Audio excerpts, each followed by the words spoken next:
Olá, tudo bem com você? Eu sou Jeremias Gomes, você está aqui com a gente no Ideias e Debates. Hoje a gente vai falar sobre direitos fundamentais, direitos individuais, mas principalmente sobre a liberdade religiosa e, por que não, também esse contexto em tempos de pandemia, em tempos de coronavírus. Nossos convidados são a deputada doutora Damares Moura, deputada pelo PSDB, advogada, licenciada em letras, pós-graduada em direitos fundamentais e direito do consumidor, e também que está à frente de uma frente parlamentar em defesa da liberdade religiosa aqui em São Paulo. Também com a gente a senadora Carmen Aciaim Pereira, do Parlamento do Uruguai, é professora da Universidade de Montevideo e integra o Consórcio Latino-Americano de Liberdade Religiosa. E ainda com a gente, para debater esse tema, Rodrigo Vitorino. Dr. Rodrigo é professor adjunto da Faculdade de Direito da Universidade Federal de Uberlândia, a UFO, e ele também coordena o Centro Brasileiro de Estudos sobre Direito e Religião. Direito em Religião. Falei certo, doutor? Acho que é isso, né? Muito obrigado pela sua presença. Eu queria iniciar um pouquinho, agora sim, iniciar um pouquinho com a deputada Damares Moura, a quem eu agradeço a presença, deputada, e falar um pouquinho, iniciando do trabalho que a senhora realiza na Assembleia Legislativa de São Paulo, porque eu sei que a senhora iniciou esse trabalho sobre a liberdade religiosa há um tempo na Ordem dos Advogados, e depois esse trabalho ganhou força e amplitude no Parlamento Paulista, é isso, né? É verdade, Jeremias. Primeiro agradecer, cumprimentar todos os nossos telespectadores, não é, da Rede Alesp. Agradecer a você, Jeremias, pela oportunidade de tratarmos de um tema que é tão sensível, é tão urgente, não é? E é tão relevante para a dignidade humana. O começo foi esse mesmo, né? Há 12 anos atrás, eu fui membro fundadora da primeira comissão de liberdade religiosa da Ordem dos Advogados no Brasil. Eu presidi essa comissão por 10 anos, não é? E por meio da OAB, nós conseguimos dar mais visibilidade a um tema que, embora diga respeito à vida de todos os religiosos, não é? Mas ainda é um direito desconhecido e estamos falando de um tema árido, embora, repito, faça parte da vida de mais de 80% de brasileiros, segundo o censo de 2010, que se declaram religiosos. Né? Portanto, nós estamos tratando de um assunto que faz parte do cotidiano dos brasileiros, dos paulistas, não é? E eu quero só fazer um registro, Jeremias. Eu estou hoje neste programa com duas grandes autoridades em liberdade religiosa no mundo. E eu tenho alegria de tê-los como amigos. Olha só, não é o doutor Rodrigo Vitorino, né? Doutor em Direito, coordenando hoje um centro de estudos sobre religião na Universidade Federal de Uberlândia.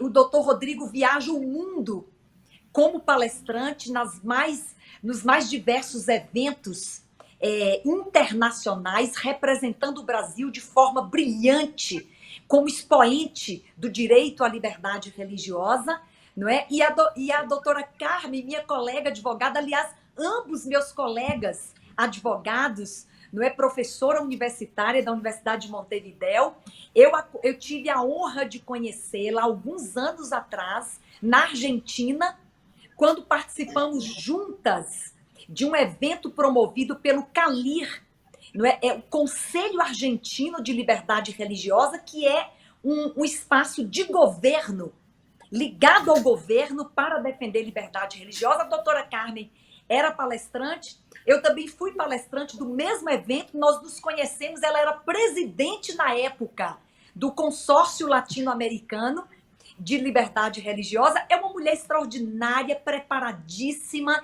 e hoje nem eu e nem ela éramos parlamentares naquele momento, há alguns anos atrás, quando nos conhecemos. E hoje estamos nos reencontrando aqui virtualmente, ela como senadora, no Uruguai e eu estou como deputada aqui no estado de São Paulo. Portanto, é uma noite é um momento de festa aqui agora esse programa e eu sei que ele vai frutificar com um debate muito rico sobre liberdade religiosa. Obrigada, Jeremias. Eu é que agradeço a senhora deputada e queria passar a palavra para a senadora, porque a gente tem a curiosidade, falávamos até um pouquinho antes em off aqui, falávamos do coronavírus, que é o tema do momento, e até existe uma conexão sobre o tema que nós temos, sobre a liberdade religiosa. Mas antes eu queria perguntar, senadora, como é que no Uruguai o tema liberdade religiosa tem sido tratado tanto no nível público, do poder público, e também na sociedade como um todo? Muchas gracias. Yo también es un gusto para mí estar con Damaris, que ahora somos colegas como representantes populares, y con mi amigo Rodrigo, con quien estuve en China, en Estados Unidos, en Alemania, en Suiza, en todas partes de América Latina. Un gusto estar con ustedes y compartir. Brevemente cuento que el Uruguay, al igual que el Brasil, tiene un derecho, un Estado separado de la religión, pero a diferencia del Brasil, tiene una postura desde el Estado y desde el derecho un poco menos plural. Si yo tuviera que describir al Brasil, lo describiría en su relación con las religiones como un país de amplitud, de aceptación, de protección, de pluralismo en materia de relación del Estado con las religiones. Y el Uruguay está un poquito en ese sentido más apegado a una concepción del siglo XIX en Francia. Pero, y aquí viene un cambio que trajo este coronavirus, que puede ser interesante para ustedes. Y es que a partir del 13 de marzo, en que se decreta la emergencia sanitaria en mi país, se cesan todas las actividades y con respecto a las religiones, el Estado se acerca a los líderes religiosos y no les impone una medida, sino que acuerda con ellos, hace un convenio, aplica el principio de cooperación y el principio de bilateralidad. Quiere decir que las cuestiones religiosas no son impuestas por el Estado, sino que son acordadas, consensuadas. Se llega a un convenio y de la misma manera que se hace estaba contando en San Pablo, se cierran pero es las propias comunidades religiosas las que resuelven eso. Y enseguida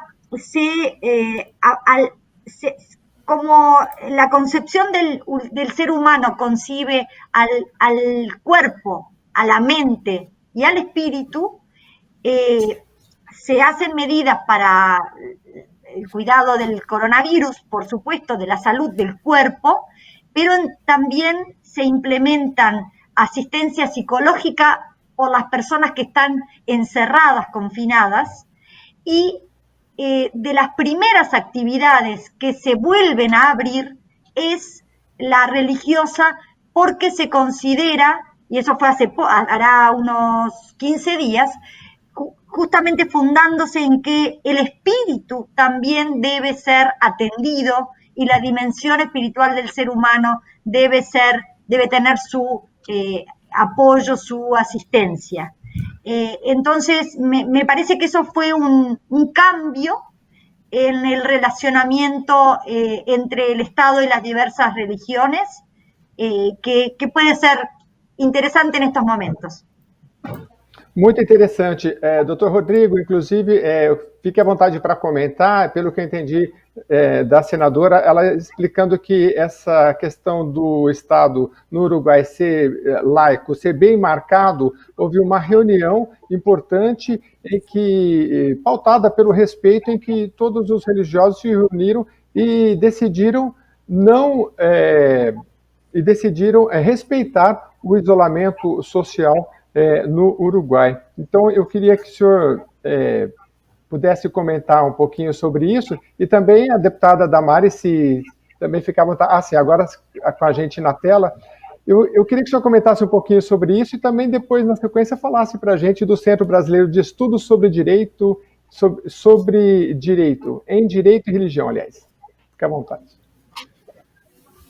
Olha, eu quero inicialmente agradecer por esse honroso convite para participar dessa conversa aqui cordial, não é? Com a doutora Damares, com a doutora Carmen, que são duas colegas de caminhada na pesquisa, nos estudos sobre esse tema, direito e religião, são também amigas.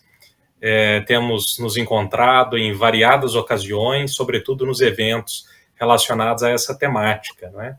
Então é uma honra poder participar, então fico mesmo muito agradecido por isso, né? E sobretudo para tratar de um tema que nos é tão caro, né? Que é a proteção da liberdade de religião ou crença, né? A liberdade religiosa, que é importante para todas as pessoas, sejam para pessoas que professam alguma religião, para pessoas que não professam, porque a liberdade é para ter e para não ter, né? Para exercer e para não exercer. E em tempos difíceis como esses que todos nós estamos vivendo, de muitas restrições, de muitas dificuldades e desafios, né? A liberdade religiosa também é aí problematizada, não é? Então, reflexões como essa aqui são muito importantes. E o Brasil, a semelhança do Uruguai, é um Estado separado, né, institucionalmente das confissões religiosas. Já houve um tempo em nossa história imperial, não é, em que o Brasil professava, né, enquanto Estado, uma religião específica, não é? O catolicismo romano era a religião de Estado, mas desde o final do século XIX, desde o início da República, o Brasil se separou das confissões religiosas, embora não seja um muro rígido de separação, né? Nós temos diferentes formas de comunicações e diálogos entre os dois campos, né? Então, a necessidade de um respeito mútuo é sempre importante, né?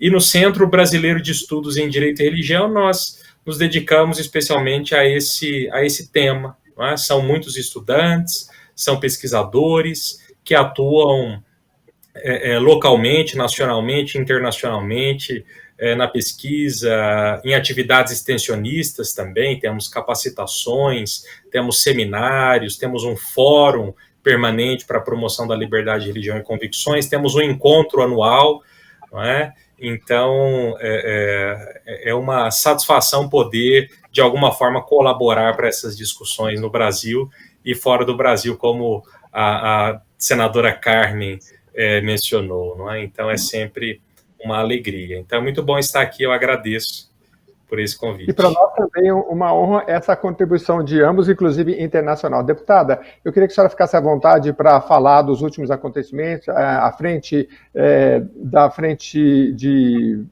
trabalhando pela liberdade religiosa junto à LESP, houve um congresso recentemente, mas eu queria, dentro desse contexto também, perguntar para a senhora se essa questão da liberdade religiosa, assim como a liberdade de expressão, a gente iniciou falando da liberdade dos direitos individuais, isso é uma construção, deputada, porque a gente vê, por exemplo, que depois de um período de guerra é que vem os direitos humanos, né? Sempre quando os direitos são de alguma forma achincalhados, né, aviltados, há uma contraforça, né, depois da Revolução Francesa, enfim,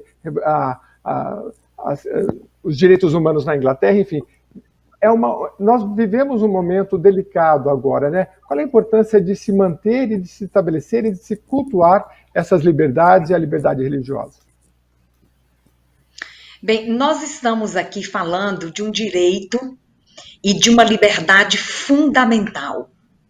Mas eu não sei quanto aos meus colegas, a senadora Carmen e o doutor Rodrigo Vitorino, eu tenho estabelecido um padrão de entendimento sobre o exercício das liberdades. E eu já vou me explicar, não é?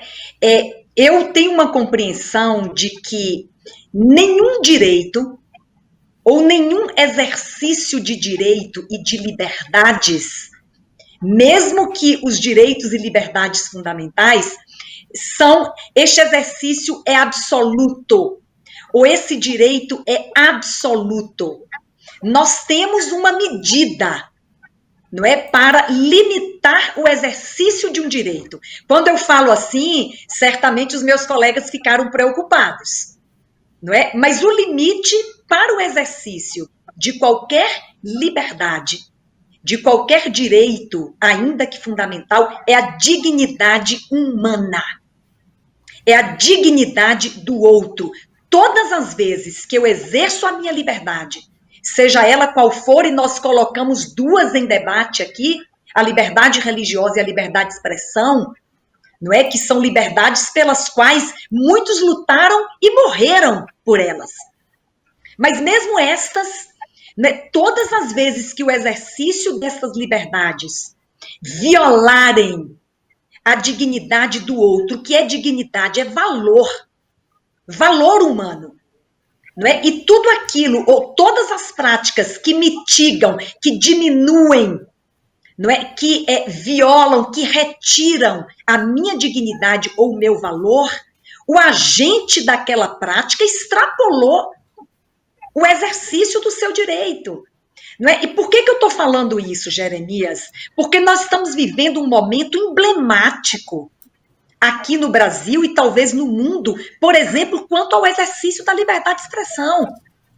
As pessoas, elas distorcem o sentido do limite da sua liberdade, não é? E imaginam que a liberdade de expressão autoriza, por exemplo, que você possa dizer qualquer coisa, que você possa dizê-la em qualquer lugar, que você pode dizê-la de qualquer forma, não é? E eu tenho defendido que o exercício das liberdades e dos direitos, eles não podem violar direito alheio, não podem violar direito coletivo, não é? Agora, por exemplo, nós estamos diante de um aparente conflito de direitos, não é? Onde temos, de um lado, o direito fundamental da saúde ou de saúde pública, e temos, por exemplo, o direito fundamental à liberdade religiosa.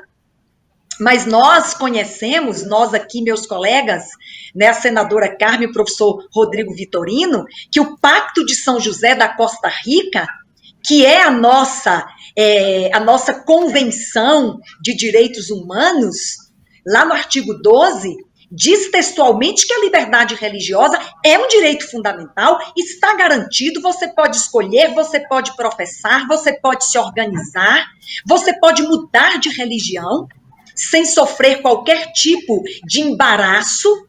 Por outro lado, esse direito, quando ele conflitar, por exemplo, com ordem pública, com saúde pública, não é? Com segurança pública, esse direito poderá ser limitado. Veja bem, me compreendam bem, a liberdade religiosa não pode ser retirada, mas pode haver algum tipo de limitação quando por exemplo, ou o exercício dele, violar de alguma forma saúde pública, ordem pública e segurança pública. São parâmetros estabelecidos por um documento internacional que foi subscrito pelo Brasil no ano de 1992. Não é? Portanto, eu não quero ser mal interpretada. Eu quero dizer que a dignidade humana, ela precisa sempre ser a baliza. Ela precisa sempre ser o parâmetro quando eu vou exercer qualquer direito, inclusive qualquer direito e liberdades fundamentais.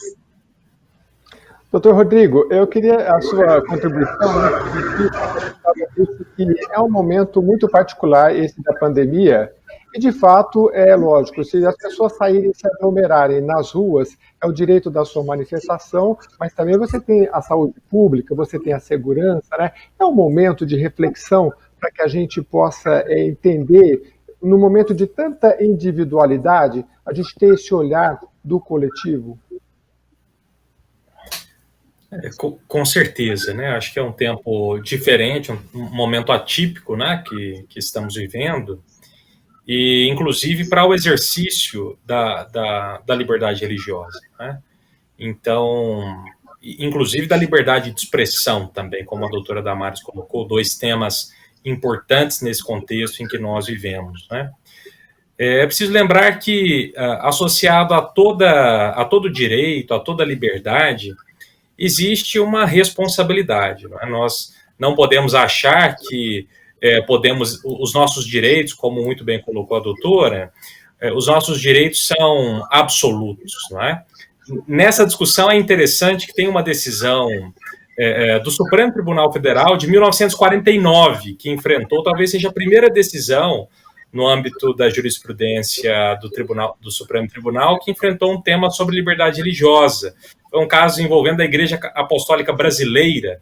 E ali, naquele caso, o Supremo declarou algo interessante. Ele disse que a liberdade de crença e de consciência, isso é um direito absoluto, no sentido de que as pessoas podem pensar aquilo que quiser, não é? Podem crer naquilo que quiser, mas no momento da exteriorização, aí nós estamos sujeitos a limites, estamos sujeitos a restrições que são colocadas pelos outros direitos, não é? Então, a própria deputada Damares colocou o Pacto de da Costa Rica, não é? Em que a ordem pública, a saúde pública podem ser critérios utilizados para a limitação do exercício da liberdade religiosa.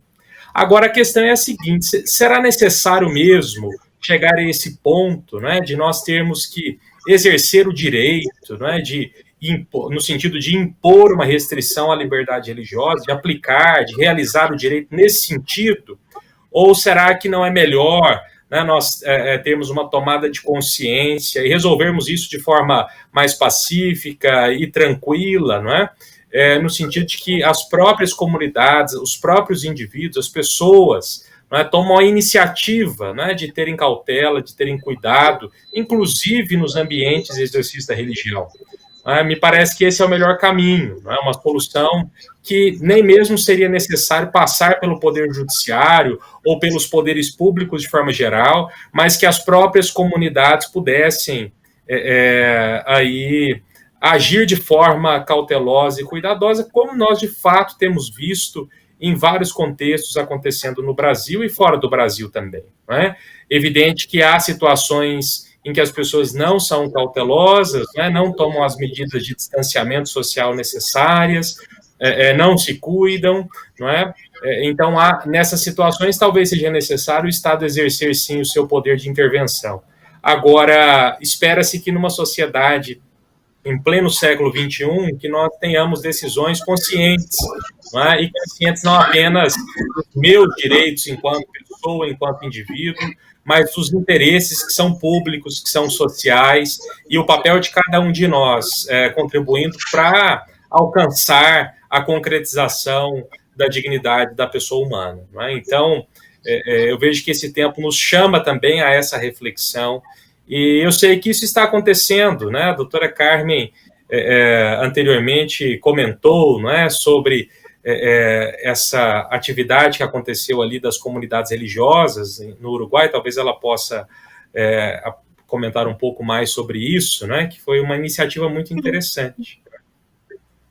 Fique à vontade, senadora.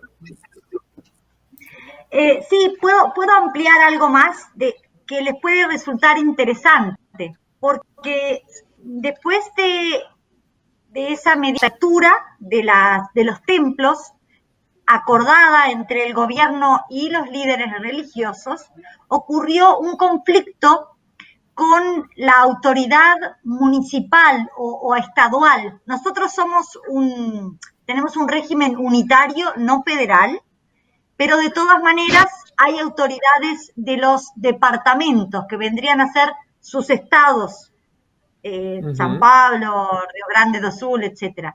Y la autoridad departamental de Montevideo decía, no pueden abrir los templos porque están prohibidos los espectáculos públicos y las celebraciones religiosas son espectáculos públicos. Y eso fue una discusión interesante, porque el gobierno dijo no son espectáculos públicos, es otra cosa. Hay que separar, no todo se encasilla dentro de... Es otra cosa diferente. Puede ser que el culto sea público, pero atiende al espíritu, es otra cosa diferente, es otra categoría, y creo que las cuestiones religiosas tienen que ser abordadas de acuerdo a su esencia, a su categoría, a su naturaleza, y no encasillarlas por asimilación a otras.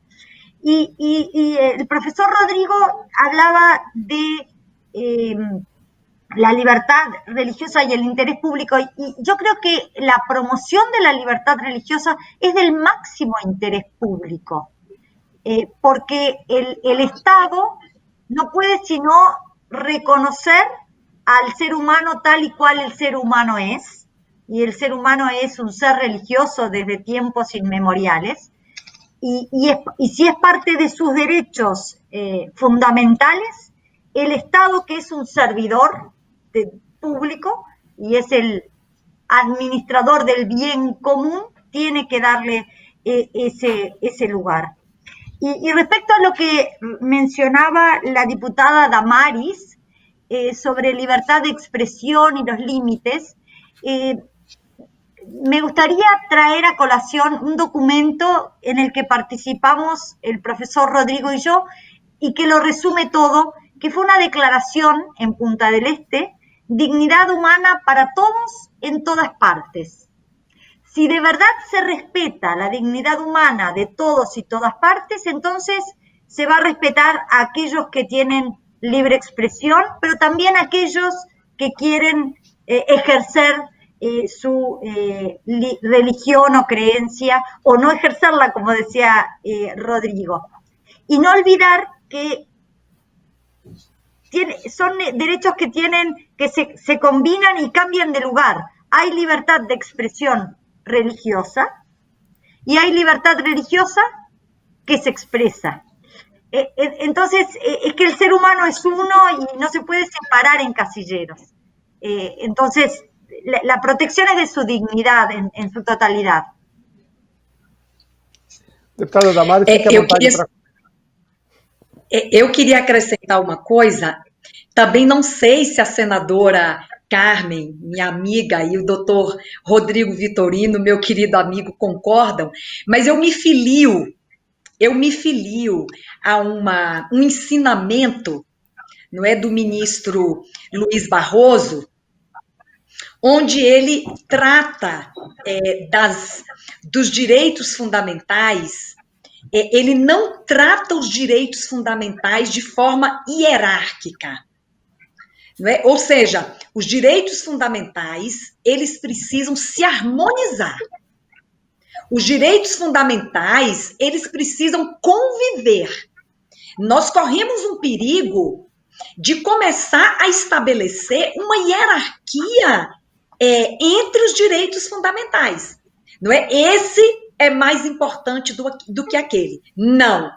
Direitos fundamentais, eles não possuem hierarquia, eles podem ter prevalência, o que é diferente, não é? Para eu não ser mal compreendida. Eles não têm hierarquia, mas podem prevalecer em algum momento, um em relação ao outro, a depender da situação social que se vive. E talvez o maior exemplo que nós temos disso é o que nós estamos vivendo agora. Não é? Nós temos saúde pública, não é? Que é um bem jurídico e um direito fundamental.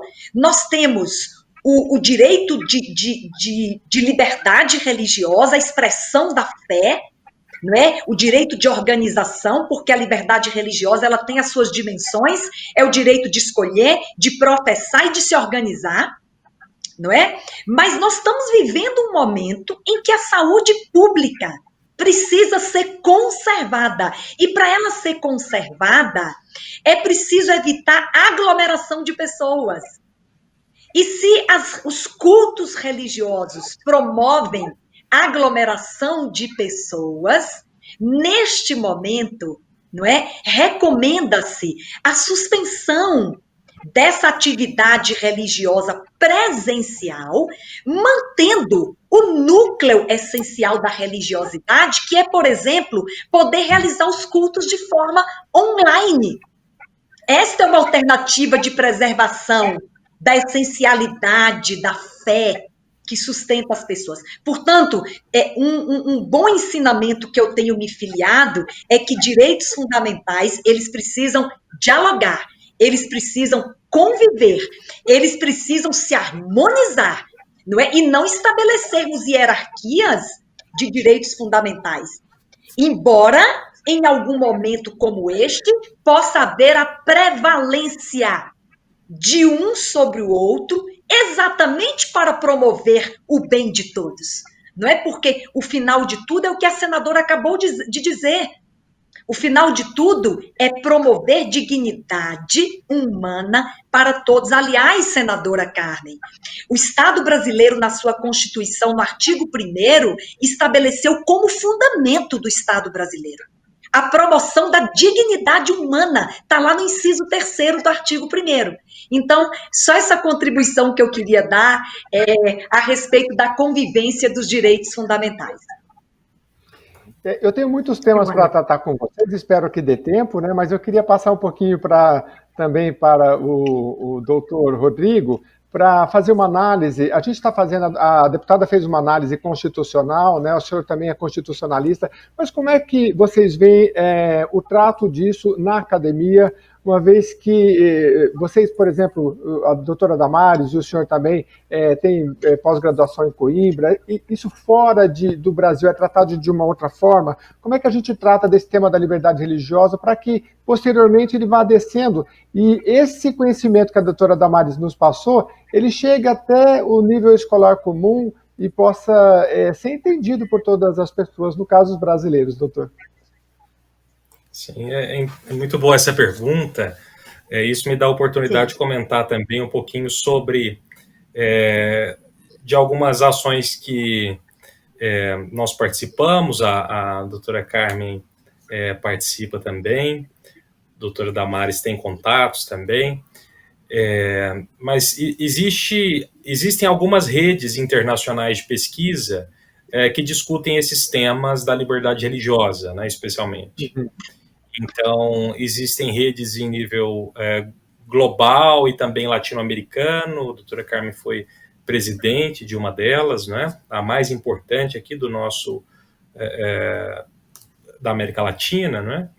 E há muita pesquisa sendo feita, né? Pesquisa sendo feita por professores, né? Das mais renomadas instituições em todo o mundo, não é? Eu estive um tempo ali na Inglaterra também, na Universidade de Oxford, trabalhando com a professora Nazila, que é uma referência internacional nesse assunto.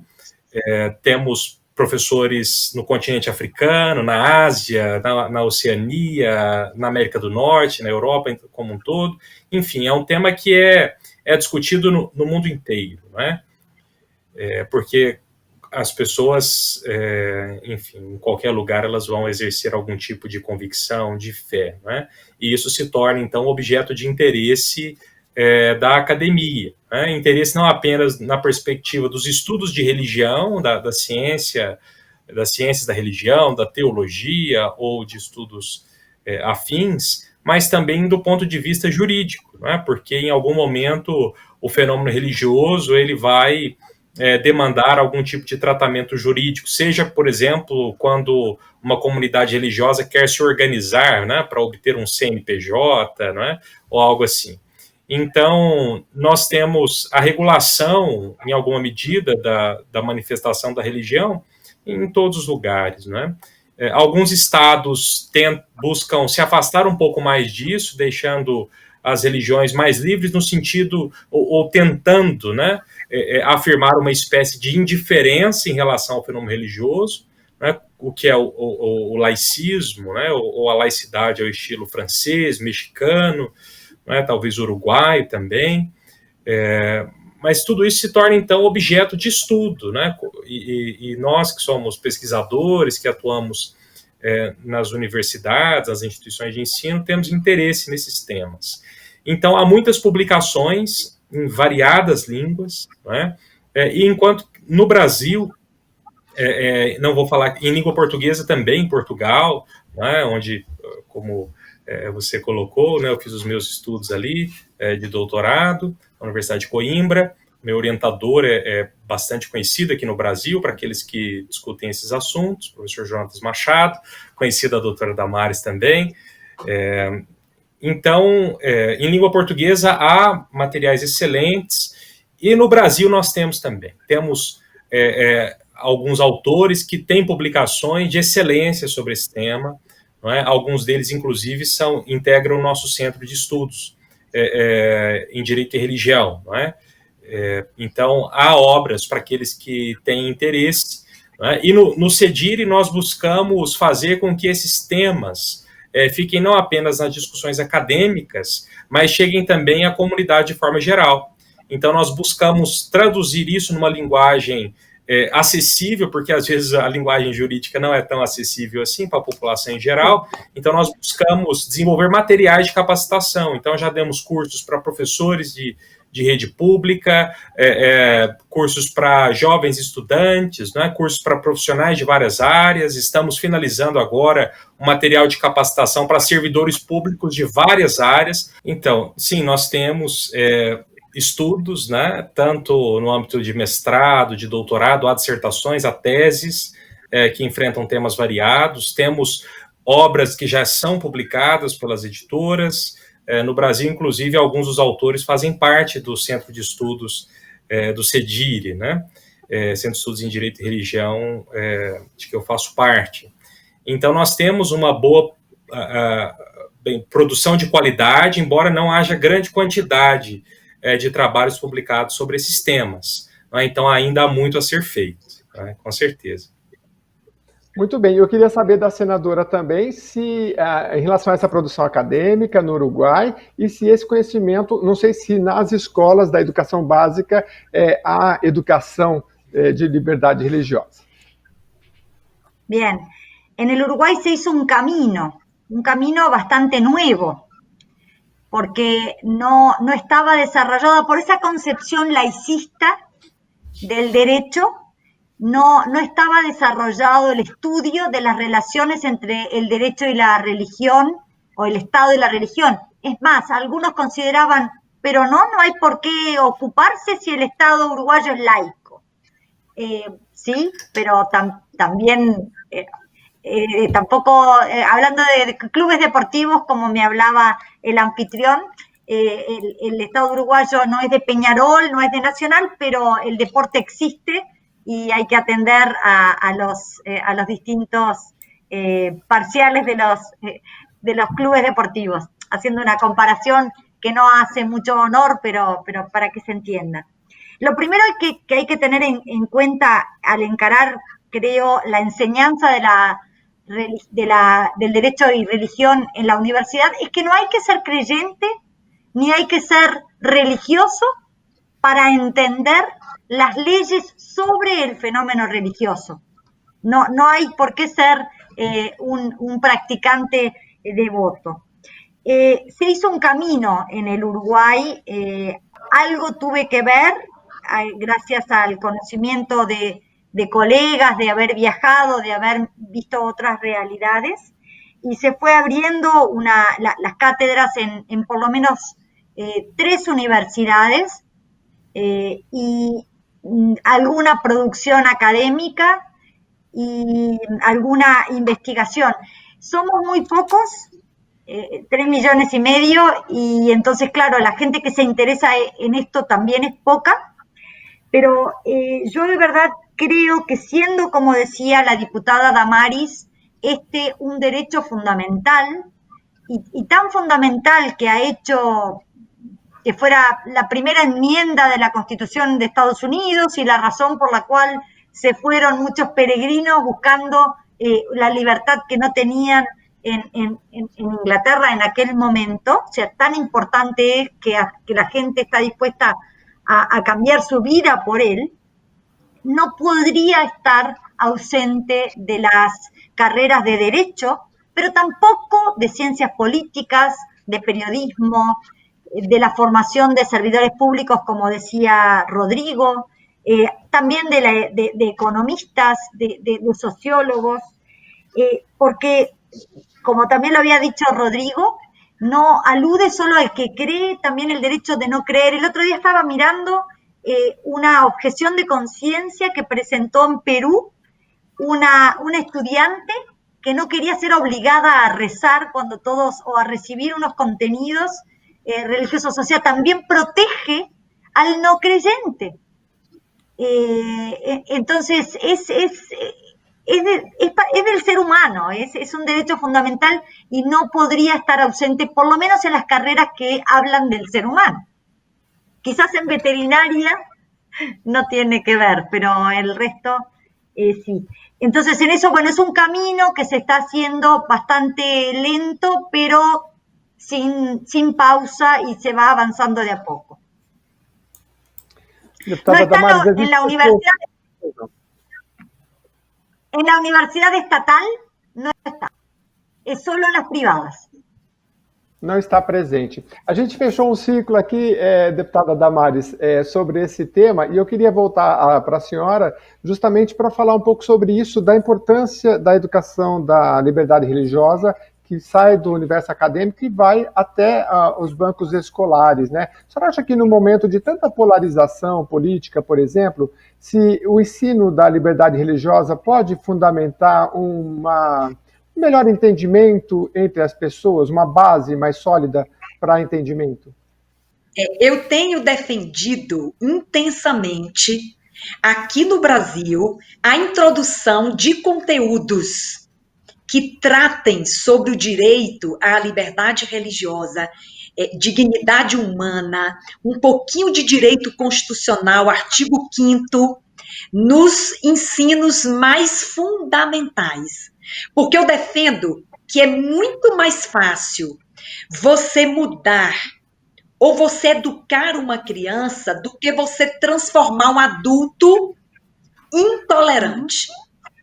Não é? Então, se você já começa a trabalhar estes conteúdos na idade mais tenra, não é? Você tem muito mais chance de ter uma sociedade mais pacífica, mais respeitosa, não é? E mais tolerante. Porque quando o adulto perde essa capacidade, a intolerância nada mais é do que a perda da capacidade de ver o outro. É muito difícil você transformar essa realidade, não é, na vida adulta.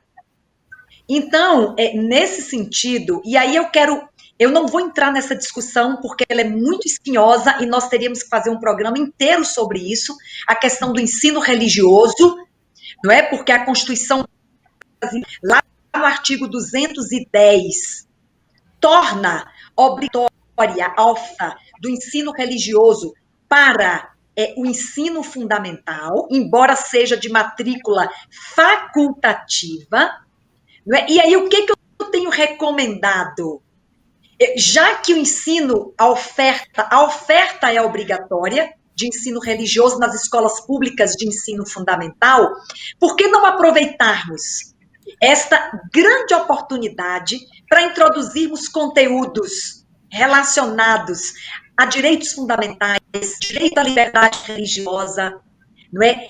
Conteúdos cívicos, não é? Conteúdos cidadãos, conteúdos de convivência pacífica, em cooperação, em solidariedade, em fraternidade. Eu tenho sugerido, já que a gente tem tanta dificuldade para identificar qual é o conteúdo mais adequado a se oferecer na escola pública, na aula de ensino religioso. Isso é um desafio, porque, a meu ver, não podemos ter um ensino confessional.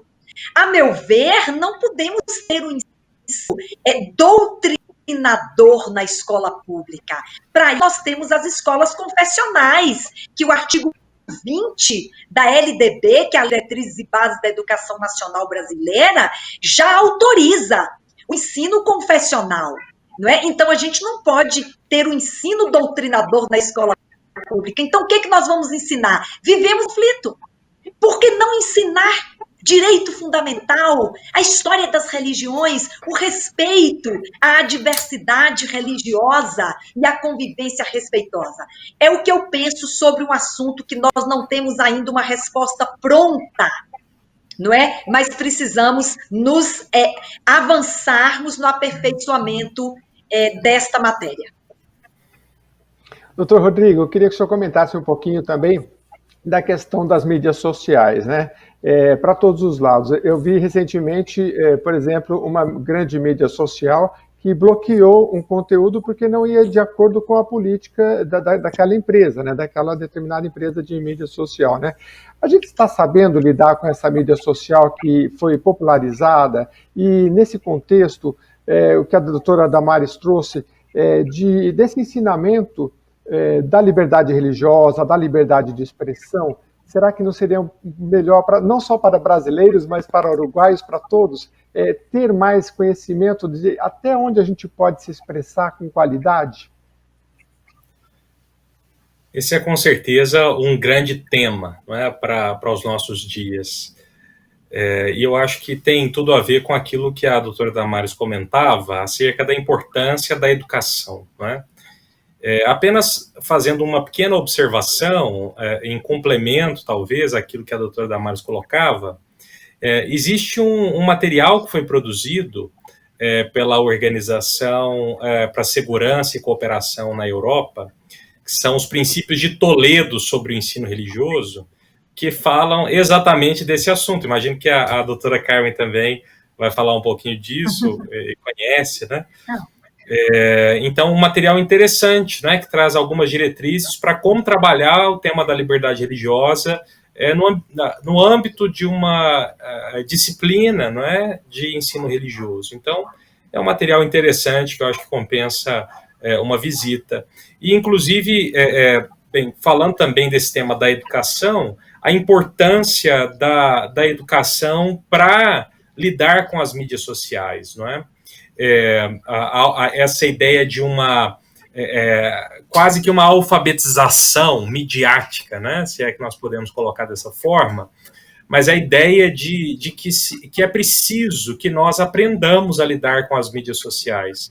É algo que nós caímos meio que de paraquedas, ou que ela caiu meio que de paraquedas, né? De repente nós já estávamos utilizando não mais o telefone, mas o WhatsApp, já estávamos ali no Facebook, no Twitter e tantas outras coisas que vão chegando, e as pessoas, em geral, isso não só no Brasil, mas no mundo inteiro, nós não tivemos uma formação para viver nesse ambiente. Não estou dizendo uma educação formal necessariamente, mas é algo muito novo, muito recente, e há muitas complexidades por trás de tudo isso, né? Como os algoritmos trabalham, né? Às vezes nós achamos que só existem determinadas notícias porque são apenas aquelas que chegam em nossas redes sociais, mas precisamos entender que existem algoritmos que mandam para nós aquilo que já é o nosso interesse. Então, nós acabamos ficando dentro de uma bolha onde nós ouvimos apenas aquilo que nós acreditamos, aquilo que nós pensamos, e não ouvimos mais o outro, não ouvimos mais opiniões diferentes, não temos um contraditório, não é? Porque nós somos alimentados com aquilo que nós já pensamos. Então, temos apenas uma confirmação das nossas ideias. Então, a gente precisa tomar consciência sobre o funcionamento das mídias sociais para saber como ter uma informação de qualidade e para saber também como agir ali naquele ambiente. Existe uma resolução das Nações Unidas, isso foi preciso dizer por escrito, que os direitos humanos valem também no ambiente digital. Ou seja, os direitos offline são também os direitos online. Ou seja, a privacidade que, quando foi inserida na Constituição Federal, né, a nossa Constituição atual é de 88, nem se pensava nas questões das mídias sociais, mas o direito à privacidade que está previsto na Constituição vale também para o ambiente digital. Não é? A proteção da dignidade das pessoas vale também no ambiente digital, e a liberdade de expressão não é? Por exemplo, que não pode ser utilizada para calúnia, para injúria, para difamação, aquilo que às vezes as pessoas não fazem pessoalmente, mas por trás de um computador tomam coragem e dizem e fazem, é preciso lembrar que os direitos são também protegidos no ambiente digital, no ambiente online. Então, essa tomada de consciência sobre esse ambiente em que nós estamos, e nessa época de pandemia, não é? De distanciamento social, se intensificam ainda mais. Talvez, se não fosse esse contexto, nós estaríamos fazendo essa entrevista presencialmente, com a presença da doutora Carmen em São Paulo, eu saindo de Uberlândia, indo para São Paulo também, para nós conversarmos. Mas estamos aqui online. Então, a gente observa essa intensificação do uso das redes sociais, das plataformas digitais.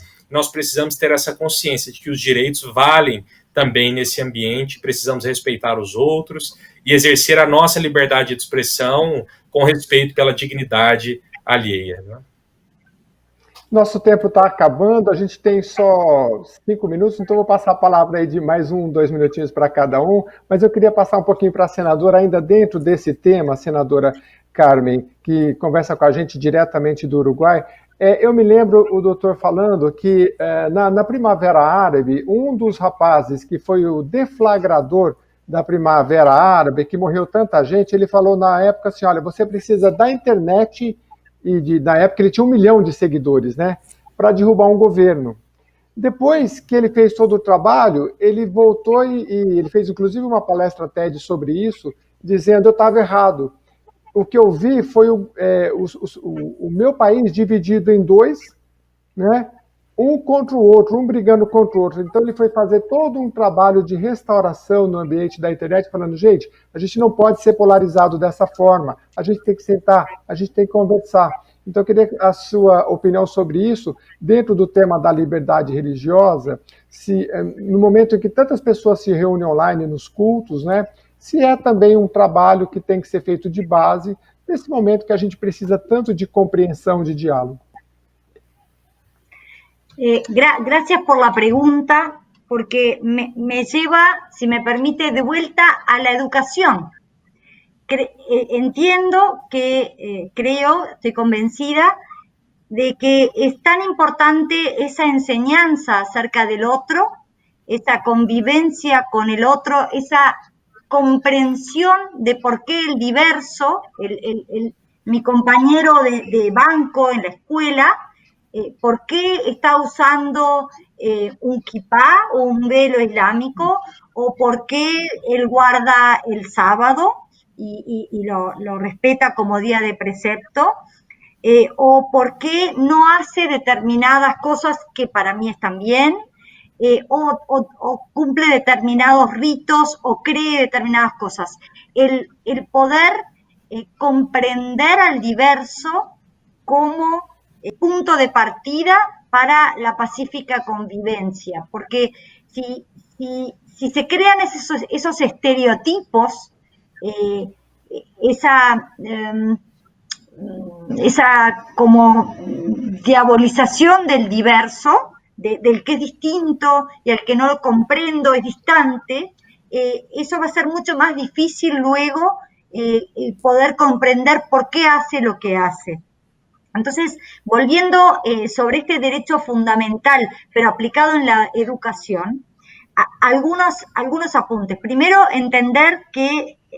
sostener yo que es fundamental que desde la tierna infancia, desde la escuela, se enseñe que hay personas que no comparten exactamente nuestras mismas creencias, que hay personas de diversas creencias y que todos tienen los mismos derechos, o sea, una enseñanza sobre libertad religiosa, como decía el anfitrión, pero también una enseñanza acerca de las diferentes religiones, como decía Rodrigo, y que lo promueven los principios de Toledo, que es diferente a la formación religiosa en la escuela. Es una enseñanza acerca de las religiones, como instrumento para la paz. Pero tampoco desdeñar, y aquí voy a discrepar un poco con mi amiga Damaris, yo creo que si uno toma el Pacto de San José de Costa Rica y tal y como concibe el derecho de libertad religiosa, no puede olvidarse que también está consagrado el derecho de los padres a elegir la educación religiosa de sus hijos. Y eso no alcanza con que sea en la escuela privada, paga, sino que si es un derecho de los padres, lo puede reclamar aún frente al Estado. Y es difícil darlo, porque la diversidad da mucho trabajo. Da más trabajo que aplicar una regla uniforme para todo el mundo, pero parece que respeta más la dignidad humana. Entonces yo siempre me congratulé del modelo brasileño que ofrecía esta educación religiosa a demanda de los padres, aunque yo sé que crea dificultades, pero creo que, bueno, es un modelo de tantos, pero que a mí me parece el óptimo. Uno cuando no lo tiene lo añora en el vecino. Así que eso, gracias. Deputada Damares, por favor, para encerramento, então, temos mais um minutinho. Terminamos com chave de ouro, falando de educação.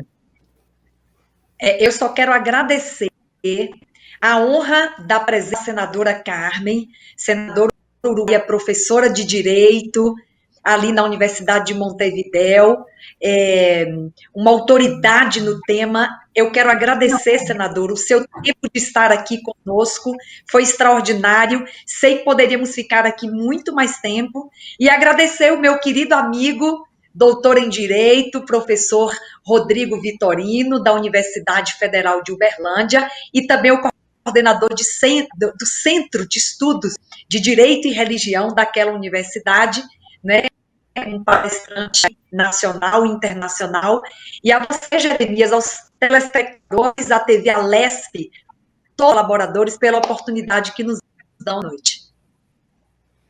Nós é que agradecemos mais uma vez ao doutor Rodrigo Vitorino, que esteve conosco. Doutor Rodrigo. Muito obrigado por essa oportunidade, é uma honra estar com vocês, né? Com Jeremias, com a doutora Carmen, doutora Damares. Sou muito grato, né, por terem me dado essa oportunidade de discutir aqui também a todos os ouvintes e telespectadores da Alesp, né, que acompanham esse programação. São temas antes que precisam no ar a serem debatidos, né? E em São Paulo existe uma grande pioneira nessas discussões e na promoção da liberdade religiosa, que é a doutora Damares Moura. Então, eu quero aproveitar, inclusive, para parabenizá-la, não é, pelo trabalho de pioneirismo em São Paulo, não apenas em São Paulo, mas no Brasil todo, não é, uma referência para todos aqueles que atuam nessa área, seja na pesquisa, há também aqueles que atuam de forma são mais atuantes na defesa desses direitos, advogados e tantas pessoas que se espelham na doutora Damares para exercerem as suas funções. Então, muito obrigado. E a doutora Carmen, ela é sensacional, né? Ela é uma pessoa que é conhecida no mundo todo pelo seu carisma, pelo seu conhecimento, e espero que possamos estar em muitos outros eventos juntos e trabalhando juntos, também no consórcio latino-americano, é claro, né? Muito obrigado. Senadora Carmen Assaim Pereira, muito obrigado pela sua contribuição. Muchas gracias y por las palabras, ha sido un placer estar con los amigos Damaris, Jeremías y Rodrigo. De verdad, muchísimas gracias por este encuentro, esta invitación que he disfrutado mucho. Ha sido un recreo para mí, un break en la tarea legislativa. Muchas gracias. E, mais uma vez, obrigado à deputada Damares, que recentemente fez o primeiro Fórum Internacional de Liberdade Religiosa e Cidadania da Alesp. Tem um vídeo lá completo para você assistir na Rede Alesp. Ela também coordena a Frente Parlamentar em Defesa da Liberdade Religiosa, também está à frente de vários trabalhos no Parlamento Paulista, como a violência doméstica, enfim, é bem amplo o trabalho, é só você colocar o nome dos nossos ilustres convidados aí nos campos de busca dos grandes buscadores, que vocês vão ver o trabalho deles lá, que é muito amplo. Muito obrigado pela sua participação com a gente até aqui agora. Esse é o Ideias e Debates, que fica por aqui. Continue mandando seus temas que a gente vai trazendo para você aqui na Rede Alesp. Até a próxima oportunidade.